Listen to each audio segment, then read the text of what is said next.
Hello, everyone.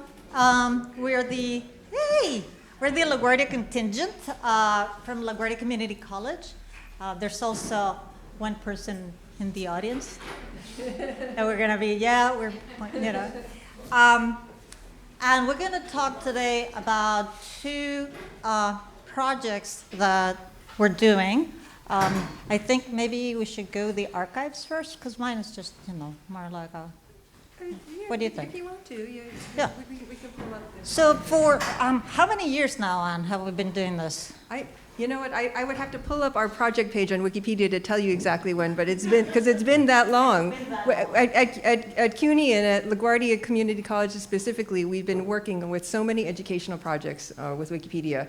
From a whole range of different classes and disciplines. But at LaGuardia, Ximena, or Dr. X as we call her, has been using Wikipedia in so many of her classes, be it from her Afrofuturist Octavia Butler classes to the LaGuardia Wagner archives, which is what Michael, a former student and now alumni who's come back to serve as an advisor for the current batch of students who's working with the LaGuardia Wagner archives, and these students are working as independent scholars, doing research on the LaGuardia Wagner archives, particularly focused on LGBTQ history in New York City and Queens specifically. And one of the student scholars, Kayla, is here, who's interested in public health and nursing, who's going to be doing research, possibly following up on the project that Michael started with his team years ago, where they wrote the entire Wikipedia entry on HIV/AIDS in New York City, which is like a historical overview entry, which is like pretty impressive work. There wasn't one before. Yeah. It did not exist. So Michael, you want to tell us a little bit about your process, where you go? Yeah, absolutely. So hi, I'm Mike. So like Anne said, I was one of her students, and recently now I work as an advisor to the current fellows that work in the archives. So in the words of Victor Fuchs, who was an economist, I work as an economist, he says, some people talk in their sleep, but economists talk in other people's sleep. So how can we bring economic history, especially with LGBTQ history and history on public health, how can we bring it all together? So what is the one place that everyone goes to prove someone wrong? It's Wikipedia. So at the archives, I tend to, as a process, my personal process that I teach the current fellows is to teach policy as a story. And by that, a lot of the documents from the archives are basically memorandums and different pieces of legislation that when you read all of that and and bring it together into a Wikipedia entry or eventually an academic article, it becomes a story. So my specialty is economic history, but as historians, our job is to tell a story. So that's one of the ways I teach my students. Another way that I look at the process is to when I read history, I also tend to look at the different various biases that are in both primary and secondary literatures. So whether it is, I forgot the different types of bias at the moment, but whether if it's internalized biases or external, and complacent biases, we all break that down. Also, people have different viewpoints, so we want to bring that together into at least a categorized way of thinking. So right now, currently this year, I've been working on a project since my undergraduate years. I'm a graduate student now as well. So currently I do a history project, both related to economics and history, based on HIV/AIDS, but the history of housing policy. Housing policy, unfortunately, nowadays, the majority of housing discrimination, anti-discrimination laws haven't been around until really the 90s.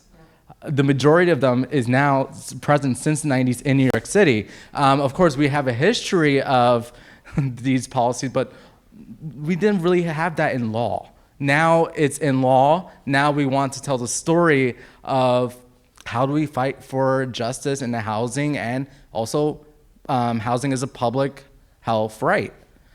So that's just basically a gist of it. Yeah. Anna, you want?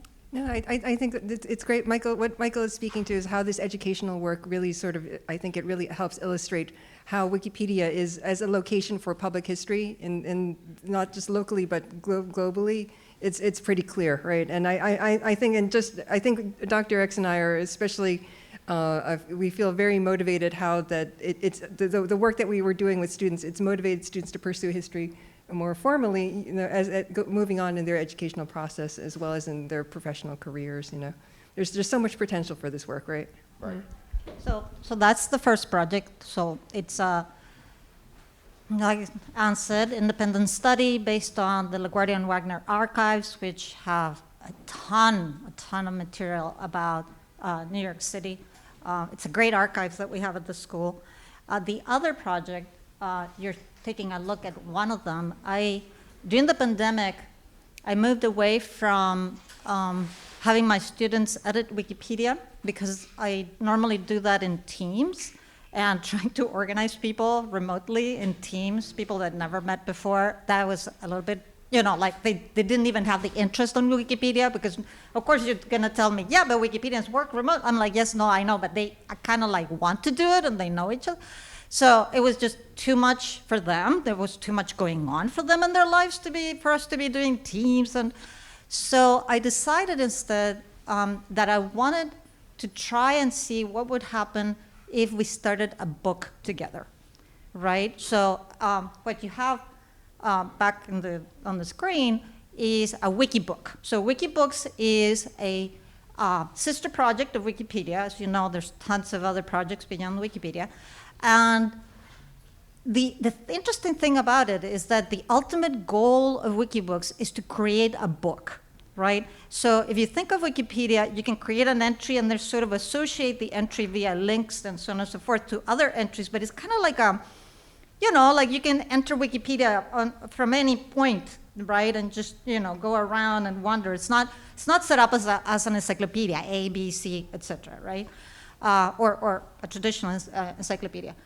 Wikibooks, on the other hand, the whole point is that you have a coherent book that eventually, if people want, they can download and print and use, obviously, particularly in places where there are no libraries, right? So if you go to Wikibooks, there's books on all kinds of stuff, including bicycle, how to bicycle and how to build bicycle. I mean, like, it just goes on and on. Harry Potter, there's everything. So what I did is I started 2 books with, basically co-written with my students. One of them is I teach a class on the internet, so it's called Perspectives in Digital Literacy, and that is a class that I co-teach with them.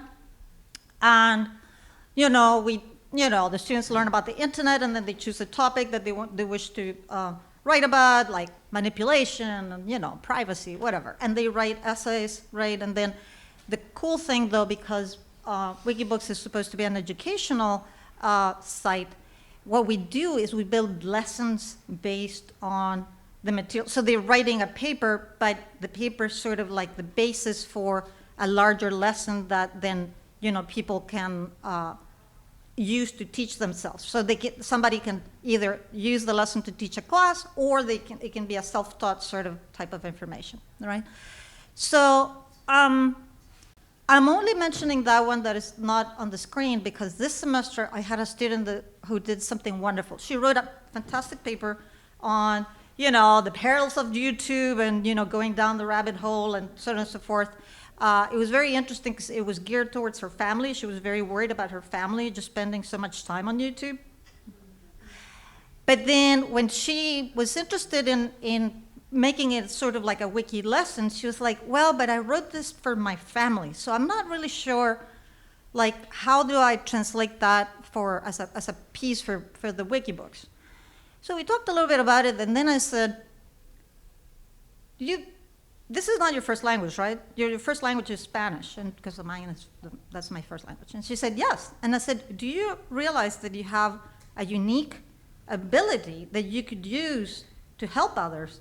Because there's so many materials on the internet about, say, the perils of YouTube or whatever, but they're only in English, right? And she said, oh. And so she thought about it, and she decided to create a page. So now the other book has one page that is completely in Spanish, right? And I'm thinking that moving forward, I would like for students with other languages to just, add their own versions of whatever it is they want in their, if they, if that is, if they have the ability of, of speaking another language. But this one that I have here is different. This is a literature book.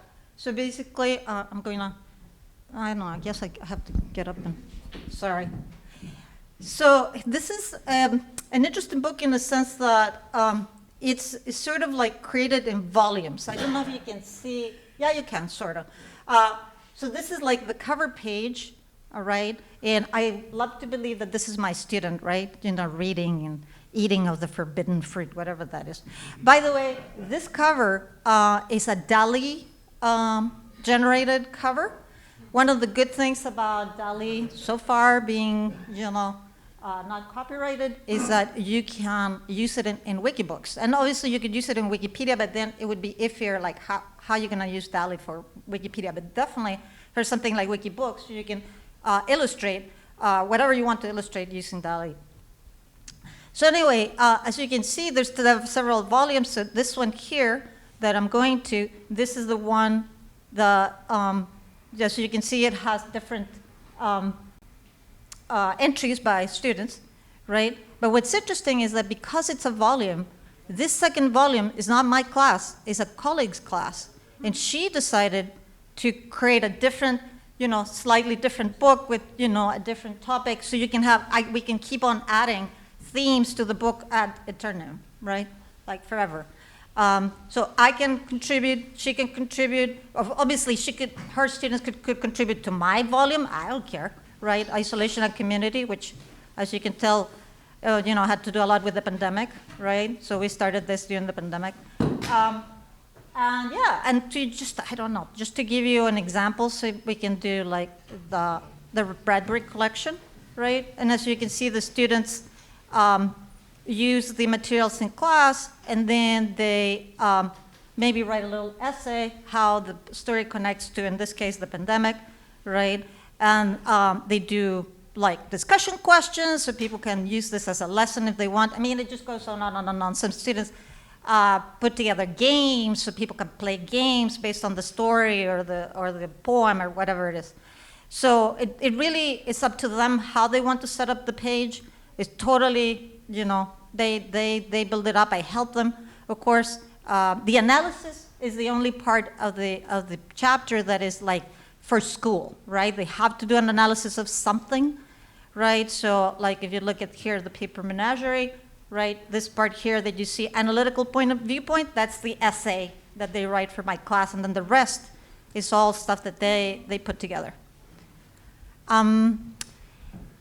The one thing is that you should know if you want to do Wikibooks that I just learned that I think is kind of important is that, unlike Wikipedia, they kind of discourage links, lots of linking, because remember, it's meant to be downloaded and printed. So they really want, like my friend, my colleague, had an introduction, a preface to her book that mentioned all of the authors that they were looking at. And I linked all of them to Wikipedia, and then another editor came in and said, could you do a page for the authors where you actually like write a little bio for each, right? And I'm like, yeah, that's how you do that in Wikibooks, right? So whereas in Wikipedia you would be linking to the different bios, right? In Wikibooks you would try to like do an author page or something like that. So always with the thinking of this is going to be printed afterwards, hopefully, right? That would be kind of it. Thanks. Do you all have any